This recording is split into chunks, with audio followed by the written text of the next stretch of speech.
Brander Hosti. Kura-kura Brander Hosti adalah salah satu jenis kura-kura side neck di Indonesia. Tepatnya, kura-kura yang terbesar. Kura-kura ini berasal dari Papua dan Papua Nugini. Habitat kura-kura ini adalah di sungai-sungai dan rawa-rawa.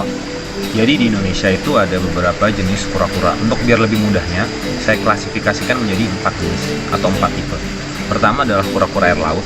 Itu ada kita mempunyai beberapa jenis penyu. Kedua adalah kura-kura yang bercangkang lunak. Kura-kura bercangkang lunak ini ada kura bilabi, ada mancung babi, dan sebagainya. Dan ketiga adalah kura-kura tipe Asia. Kura-kura tipe Asia ini kura-kura yang kebanyakan hidup di Pulau Jawa, Kalimantan, Sumatera, dan bagian Sulawesi. Dan yang keempat yang mau saya bahas adalah kura-kura tipe Australia. Apa itu kura-kura tipe Australia? Kura-kura tipe Australia adalah kura-kura yang diklasifikasikan menjadi 3. Pertama, moncong babi. Kedua, kura-kura leher ular. Dan yang ketiga adalah kura-kura side neck. Apa itu side neck? Side neck adalah kura-kura yang tidak bisa memasukkan kepalanya ke dalam cangkangnya.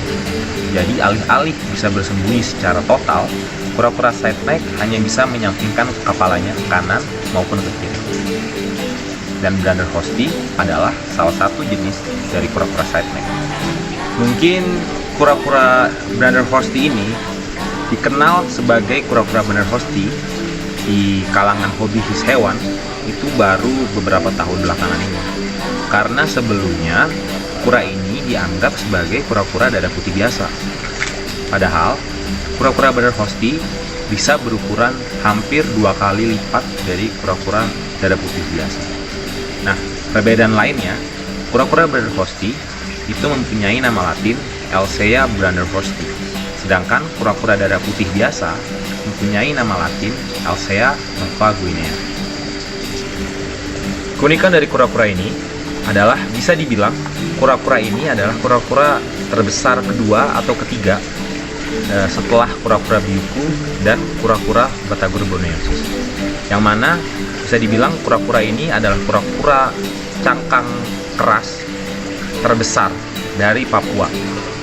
Keunikan kedua adalah kura-kura ini seperti yang saya bilang sebelumnya tidak bisa memasukkan kepalanya ke dalam cangkang. Sedangkan keunikan yang ketiga, banyak orang Indonesia yang tidak tahu jika kita mempunyai snapping turtle. Snapping turtle bukan seperti snapping turtle dari Amerika, yaitu alligator snapping turtle atau common snapping turtle. Tapi snapping turtle yang dimaksud adalah kura-kura yang gigitannya cukup keras, yaitu kura-kura Brander Hosti ini. Karena nama bekennya atau nama terkenalnya dalam bahasa Inggris adalah Brander Hosti snapping turtle. Mungkin alasan kenapa kura-kura ini dinamakan Brander Hosti snapping turtle adalah karena kekuatan dari gigitan kura-kura ini cukup kuat.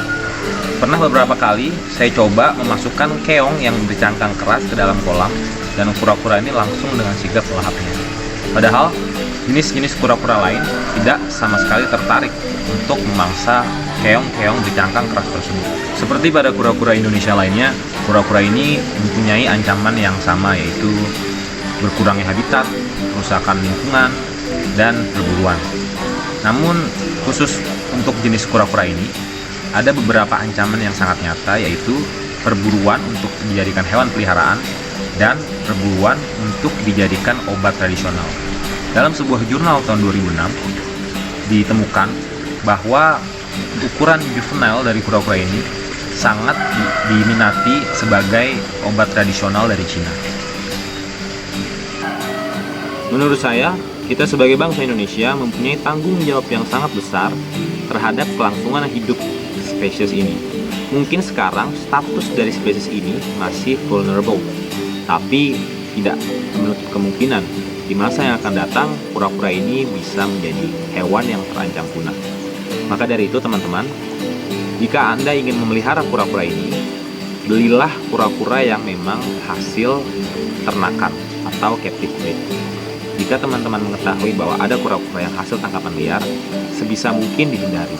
Namun, jika teman-teman sudah mempunyai kura-kura yang hasil tangkapan liar di rumah, jagalah baik-baik dan sebisa mungkin dicarikan pasangan sehingga bisa di-breeding atau diternak.